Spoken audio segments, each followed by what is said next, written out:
میری گزارش، میں نہیں کہنا چاہتا تھا، مجھے دلوں کا بہت خیال ہے، میں نہیں کہنا چاہتا، لیکن یہ ضرور اب کہہ دوں گا، یا مجرا نہیں ہو رہے، یہ جو پیسے اڑاتے ہو نا، یہ مجروں میں اڑایا جاتا ہے۔ شرم کرو، نعت خواں کو دینے کا طریقہ تمہیں پتا ہے؟ ہمارے یہاں پہلی بات تو حضور نے جب نعت خواں کو نذرانہ دیا تو اس وقت حضور کے پاس جو سب سے قیمتی چیز تھی وہ دیا۔ 10 کی نوٹ لا کے اتراتے رہتے ہو، یہاں مٹکتے رہتے ہو، یہ مٹکنے کی جگہ ہے۔ نعت خانوں کو نذرانہ دینے کا طریقہ بزرگوں کے یہاں یہ ہے کہ نعت خواں کا ہاتھ تمہارے ہاتھ سے نیچے نہیں ہونا چاہیے۔ سمجھ نہیں بات؟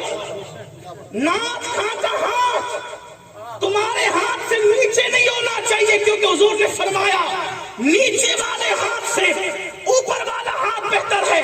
تو جو نعت خواں حضور کی تعریف کر رہا ہے اس سے ہاتھ اوپر کیسے ہو سکتا ہے؟ اس لیے ہمارے بزرگ جب نعت خانوں کو نذرانہ دیتے تھے تو یوں ہتھیلی پہ رکھ کے ہاتھ نیچے کر کے، اپنے ہاتھ نیچے کر کے یوں نظر پیش کرتے۔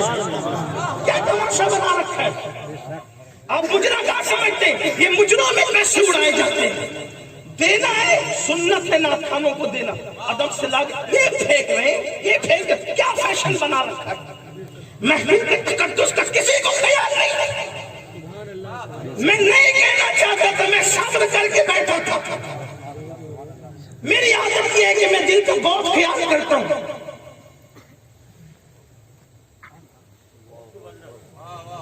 آئندہ کم سے کم جب میں موجود رہوں میری موجودگی میں کوئی یہ جرات نہ کرے۔ اگر آپ کو مجھے نہیں بلانا ہے واللہ بازار بار نہ بلائے، میں لوگوں کو یہی کہتا ہوں۔ لیکن محفل کا تقدس، اس محفل کو آپ نے سمجھا کیا ہے؟ جہاں تقدیریں بدلتی ہے یہ محفلیں ہیں،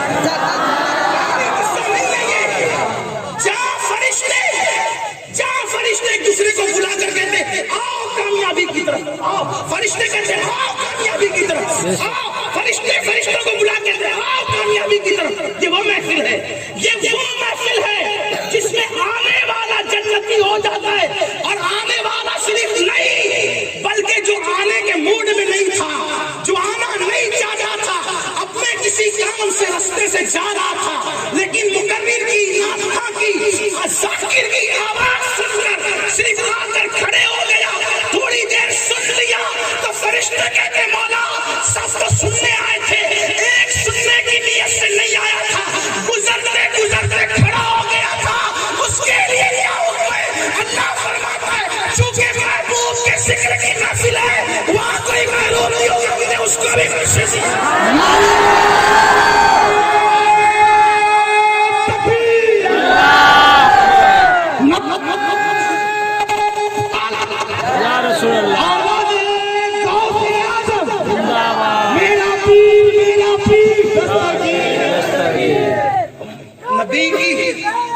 نبی کی محفل کو دھندا مت بناؤ، دھندے پانی مت کرو، اس میں جس کی نگاہوں سے خدا کی ذات نہ چھپی ہے اس کی نگاہوں سے دل کے جذبات کیا چھپ سکتے ہیں؟ اگر ایسا کیا تو نہ دنیا اچھی ہوگی نہ آخرت اچھی ہوگی۔ یہاں دھندا نہیں کرنا، یہاں دھندا نہیں بنانا، یہاں تو صرف ان کے لیے، صرف ان کے لیے۔ ہم اگر ذکر مصطفیٰ کر رہے ہیں، یہ امین القادری کا امت پر کوئی احسان نہیں ہے، یہ ان کا احسان ہے کہ انہوں نے ذکر کرنے کی اجازت عطا کی ہے۔ ہماری زبان اس قابل نہیں ہے کہ حضور کا ذکر کر سکے، 1000 بار پشویم دہن کا مشک گلاب خلوص نام تو گفتن کمال پیانویس، اگر 1000 مرتبہ نہیں، میں اب اس کا ترجمانی اپنے انداز سے کروں گا، کروڑوں مرتبہ اگر مشک اور گلاب سے میں اپنی زبان کو دھل لوں تو میری زبان ایک مرتبہ نام محمد کہنے کے قابل نہیں ہے۔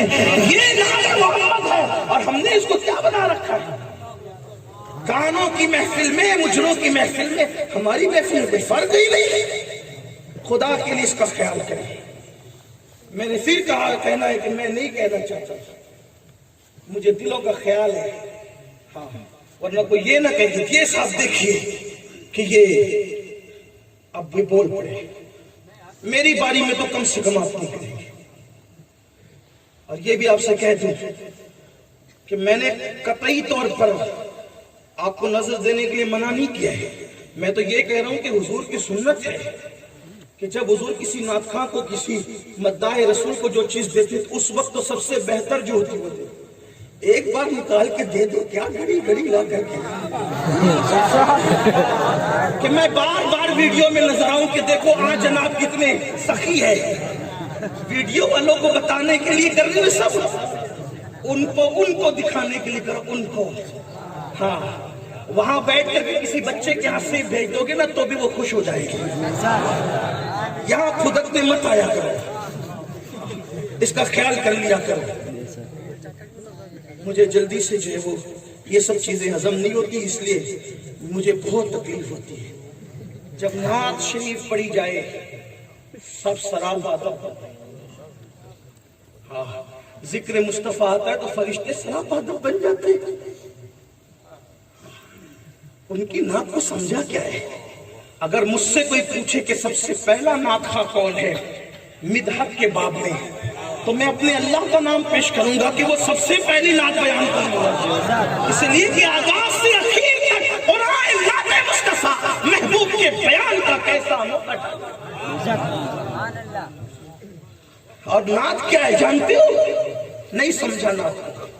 جب حضرت حسان بن ثابت نعت لکھ کے لاتے تھے تو حضور نیچے بیٹھتے تھے، نیچے حضور بیٹھتے، اور حسان بن ثابت کو اوپر منبر پہ کھڑا کرتے تھے، فرماتے تھے تم نعت پڑھو۔ بتایا اپنے نعت خواں، شبیر بھائی نیچے بیٹھتے ہیں یا کوئی نعت خواں نیچے بیٹھتا ہے، میں کرسی پہ بیٹھا ہوں، میں نیچے نہیں بیٹھتے، نہیں ابھی تم نعت پڑھ رہے ہو، ابھی تم نے یا اوپر بیٹھو یا کھڑے رہو، اس لیے کہ ذکر مصطفیٰ سے بڑا کام۔ ہم یہ غرور لے کر کبھی نہیں آتے کہ ہم سادات ہیں، ہم کچھ بھی ہیں حضور کی نالین کے صدقے میں، حضور کا جو بھی مدح ہے وہ ہمارے سروں کا تاج ہے، اس لیے کہ وہ حضور کی مدح کر رہا ہے، ہم اسے نیچے بیٹھنے نہیں دیں گے۔ یہ ہونا چاہیے جذبات، لیکن یہ سب کہنے کی باتیں نہیں ہوتی۔ اور حضور علیہ السلام کی محفل بھی حضور کی محفل ہوتی ہے، حضور کی مدحت جس نے کی حضور نے کبھی اس کو محروم نہیں رکھا۔ حسان بن ثابت کے لیے دعا کہ حسان جب تک تو میری نعت پڑھتا رہے تیرا منہ سلامت رہے۔ 120 سال کے ہو گئے تھے حسان بن ثابت، دانت ایک نہیں ٹوٹا تھا، دانت کبھی نہیں ہلا، نوجوانوں کی طرح چہرہ دکھتا تھا، لوگ کہتے تھے پورے وجود پر بڑھاپے کا اثر لگتا ہے، چہرے پہ کیوں نہیں لگتا تھا؟ حضور کی دعا کا اثر ہے۔ فرمایا کہ جب تک تو میری نعت پڑھتا رہے گا تیرا منہ سلامت رہے گا۔ دعا کرتے تھے اللہم ایدل حسان بروح القدس، حسان اللہ جب تک میری تعریف کرتا رہے تو جبریل کے ذریعے سے اس کی مدد کرتا رہے، تو جبریل کے ذریعے سے اس کی مدد کرتا رہے۔ اور یہ دعا صرف حضرت حسان کے لیے نہیں، حضرت حسان کے ساتھ ہر نعت خواں کے لیے ہے کہ جب تک خلوص دل سے امت کے ثنا خواں حضور کی تعریف کرتے رہیں گے اللہ جبریل کے ذریعے سے اس کی مدد فرماتا رہے گا۔ ہاں نظر سے ہم کبھی نہیں روکتے، آپ اس کا کوئی مطلب لے لیں، حضور علیہ السلام کی حدیث ہے جس کو نذرانہ پیش کیا جائے وہ انکار کرے وہ میری سنت کا انکار کرتا ہے، اور ایک دن اللہ اس پر ایسا لائے گا کہ اگر وہ مانگے گا تو بھی لوگ اس کو نہیں دیں گے۔ اسی لیے نذرانے میں اور بھیک میں فرق یہ ہے کہ بھیک مانگ کے لی جاتی ہے، بھیک مانگ کے لی جاتی ہے، اور نذرانہ بن مانگے ملتا ہے تو انکار نہیں کیا جاتا، دونوں میں فرق یہ ہے۔ تو اب آپ کتنا بھی مانگ کر کے لیں یہ بھیک ہی ہے، اس لیے ہمارے یہاں بھیک کا تصور نہیں ہے، اس لیے کہ ہم بھکاریوں کی جماعت میں پیدا نہیں ہوئے، ہمارے یہاں نظر کا تصور ہے، اور نظر جو ہے صاحب نظر کو پیش کیا جاتا ہے۔ ایک بار درود شریف پڑھنے کے بلند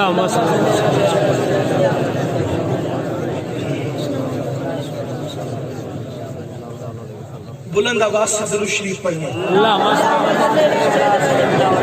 رب محمد صلی اللہ علیہ وسلم۔